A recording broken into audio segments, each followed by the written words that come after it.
Why relihiyong makaluwas, limbungaros ka, ha? Pakakon ka o limbungan ka mga igsoon. Nga naman, dako kay rason mga igsoon. Nagtukod ang Ginoo nga si Kristo nga usa ka Dios ug usa ka simbahan mga igsoon, ha? Nagtukod diya sa Matthew 16:18. Diya sa Timoteo 3:15, ang simbahan, iglesia, mao haligig sukaranan sa kamatuoran, ha? Kanang dili iya sa Dios nga simbahan, mga bakako na kay walay kamatuoran na mga igsoon, ha? Mao na mga igsoon, mga limbungan lagi, ha? Limbungaros o mangingilad mga igsoon. Walay laing simbahan nga gitukod ni Kristo nining kalibutan mga igsoon. Katoliko ra gyud makapasar ana mga igsoon. Asa man mo gikan? Di ba Katoliko mga igsoon?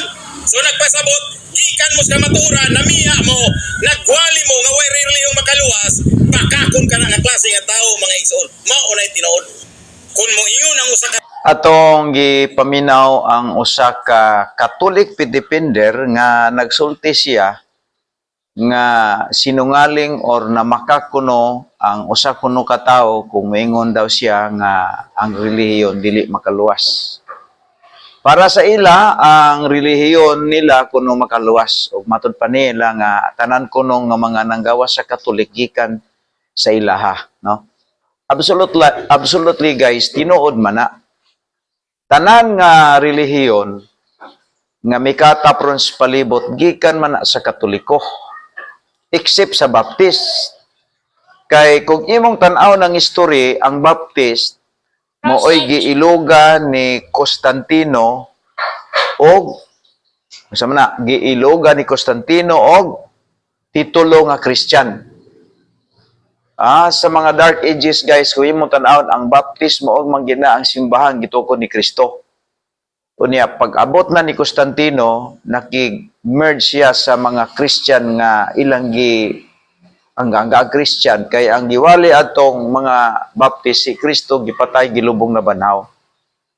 So muna nga pag-merge ni Constantino, nakakuha po si Constantino og Bible anang panahon na kay na kumpleto ang Bible 97 AD man. Sa 97 AD na kumpleto og sulat ang New Testament. No? Na kumpleto og sulat ang New Testament 97 AD. So ana nang mga tuiga padulong nga diri sa mga 2nd century, 1st century na nay Bible. Oh, 2nd century na nay 3rd century na nay Bible. Mo na nga 313 o 3rd century mao na ang istorya nga si Constantino nagpaka-baptist, nagpaka-Christian, nakakuha siya og Bible. Pagkakuha niya og Bible, mao na nga nagalangrakas ang ilahang relihiyon karon nga Katoliko kay nanggawas man tong mga kardinal nga nakabasa og Biblia. So ang Biblia mao na hinungdan nga nakasamok sa relihiyong Katoliko. Muna nga imong tan-awon daghang nanggawas kay nakita man nila nga ang doktrina sa Katoliko nga ilahang gisunod for how many years sipyat pag-abot sa Bible mo gikupta nila muna nga nagkalangrakas ang ilahang relihiyon. Muna giingon niya nga ang Bible kuno ni-produce kuno, ang Bible kuno gi-produce sa simbahan din ang simbahan ang Bible kuno ni-produce og mga piki nga mga simbahan matud pa sa ilahang gitawag og tigpamaba laing Catholic Filipender. So kung imong tan-awon guys, makita nato diha nga mao na ilahang dagan silang utok. So kung piki ang nanggawa sa ilang relihiyon, meaning kay sila may inahan, siyempre piki sab sila, dili sila matawag og kanang original. Kung mingon sila nga 50,000 ka mga relihiyon nanggawa sa Katolik, mga piki usalay original Catholic guys, suntok na sa bulan. Kung piki ang mga anak, piki sa bang inahan. O hilabaluan na to guys, nga ang gitudlo sa simbahan, nga iya sa Dios, dili gyud makaluwas ang relihiyon o dili gyud makaluwas ang simbahan. No, ang simbahan mo na gitudlo sa Baptist, nga ang simbahan pundok siya sa mga linuwas. Dili kay ang simbahan makaluwas. Mo na ang iyang gihagyahot karon nga nagtukod kun si Kristo og simbahan Katoliko. Excuse me doy, sipyat ka kay walay record sa Biblia nga si Kristo nagtukod og Katoliko. Ang nagtukod og Katoliko ninyo si Constantino, ha? Mo na itiman ninyo ang gitukod ni Kristo nga simbahan Baptist kay dito siya nagpapailalom sa bautismo ni John the Baptist. Muna nga balikon ako sa makadaghan, ayaw gyud patuga-tuga og luma-luma og istorya nga ang Katoliko mo'y gitugon ni Kristo.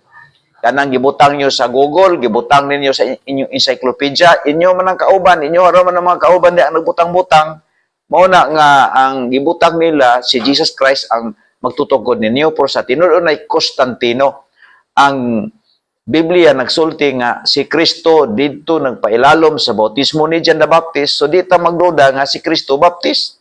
Ang simbahan nga iyang gituko diya sa Matthew 16:18, Baptist gina, kay Baptist man siya nagpailalom sa bautismo, lakip na ang iya tanang mga tinun-an. Muna nga, ayaw na nyo ilarang mga tao.